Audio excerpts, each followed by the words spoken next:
কিছু কাজ সহজে করে নিলে ব্যাপারটা মন্দ হয় না। ঠিক এরকম একটা রেসিপি হচ্ছে আজকে আমার, আর সেটা হচ্ছে আলু আর বেগুনি একসাথে। খেতে দারুণ মজার হয়েছে। আলাদা করে আপনাকে আলুর চপও বানাতে হবে না, আলাদা করে বেগুনি বানাতে হবে না, দুটো একসাথে করেই চলুন আজকে বানিয়ে নিই। প্রথমে আমরা বেসনের গোলাটা বানিয়ে নেব। 1 কাপ বেসন নিয়ে নিচ্ছি একটা বাটিতে, আর 1/4 চা চামচ করে নিয়ে নিচ্ছি গুঁড়া মশলা, মরিচ, হলুদ আর হচ্ছে ধনিয়া। পরিমাণ মতো লবণ মিশিয়ে শুকনো উপকরণগুলো একসাথে মিশিয়ে নিয়েছি। তারপর অল্প অল্প করে পানি দিয়ে একটা গোলা তৈরি করে নিচ্ছি। ভালো করে মিশিয়ে নিচ্ছি। পানিটা একবারে দেওয়া যাবে না, কারণ গোলাটা একটু ঘন হবে। এভাবে করে অল্প অল্প করে পানি দিয়ে মসৃণ একটা ডো বানিয়ে নিচ্ছি। তো আমাদের বেসনের গোলাটা এখন রেডি হয়ে গেছে। গোলাটা একটু চেক করে দেখে নিচ্ছি এটার ঘনত্ব কতটুকু। এভাবে করে যখন আপনি কাঠিটা ডুবাবেন তাহলে দেখা যাবে যে উপরটা খুব ভালো করেই কভার হয়ে গেছে, তার মানে আমাদের বেসনের গোলা একদম ঠিক আছে। এখন আমরা আলুর পুর রেডি করে নেব।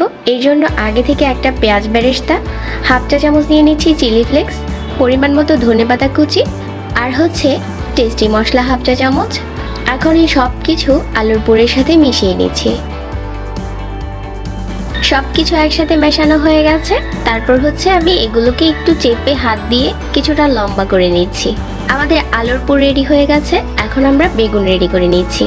একটু মোটা সাইজের একটা বেগুন নিয়ে তারপর হচ্ছে পাতলা পাতলা করে স্লাইস করে নিচ্ছি। তো আমি এখানে একটা মাঝারি সাইজের বেগুন নিয়েছি, আর এখান থেকে এখন পাতলা পাতলা স্লাইস করে নিচ্ছি।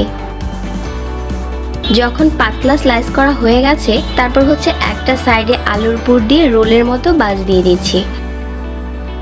আলুর পুরটা ভালো করে বেগুনের উপরে লাগিয়ে তারপর হচ্ছে এভাবে করে বাজ দিয়ে সাইডটা একটু আটকে দিচ্ছি টুথপিক দিয়ে। একইভাবে সবগুলো বানিয়ে নিচ্ছি। এখন হচ্ছে এগুলো আমি বেসনের গোলাতে ডুবিয়ে নেব আর ডুবো তেলে ফ্রাই করে নেব। তাহলে আমাদের আলু আর বেগুনি একসাথে বানানো হয়ে যাবে। তো এখন হচ্ছে এটা আমি বেসনে ডুবিয়ে নিচ্ছি, আর টুথপিক দিয়ে ধরে এভাবে করে টান দিয়ে উপরে তুলে গরম তেলের উপরে ছেড়ে দিচ্ছি। তেলটা ভালো করে গরম করে ছাড়তে হবে, তাহলে এগুলো অনেক বেশি ফুলে উঠবে। একটা একটা করে সবগুলো একই সাথে দিয়ে ভেজে নেওয়া যাবে। আর কিছুক্ষণ পরেই দেখা যাবে কিছুটা ফুলে উঠেছে আর হচ্ছে লাল হয়ে গেছে। ঠিক এই পর্যায়ে উঠিয়ে নিচ্ছি। ফ্রাই করা হয়ে গেছে। সহজ রেসিপিতে আপনারাও চাইলে বানাতে পারেন আলু আর বেগুনি একসাথে।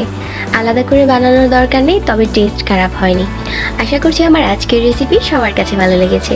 এরকম নতুন নতুন রেসিপি পেতে চাইলে চ্যানেল সাবস্ক্রাইব করবেন আর আমাদের পেজ ফলো করবেন। সবাইকে ধন্যবাদ জানিয়ে আজকে এখানে বিদায় নিচ্ছি।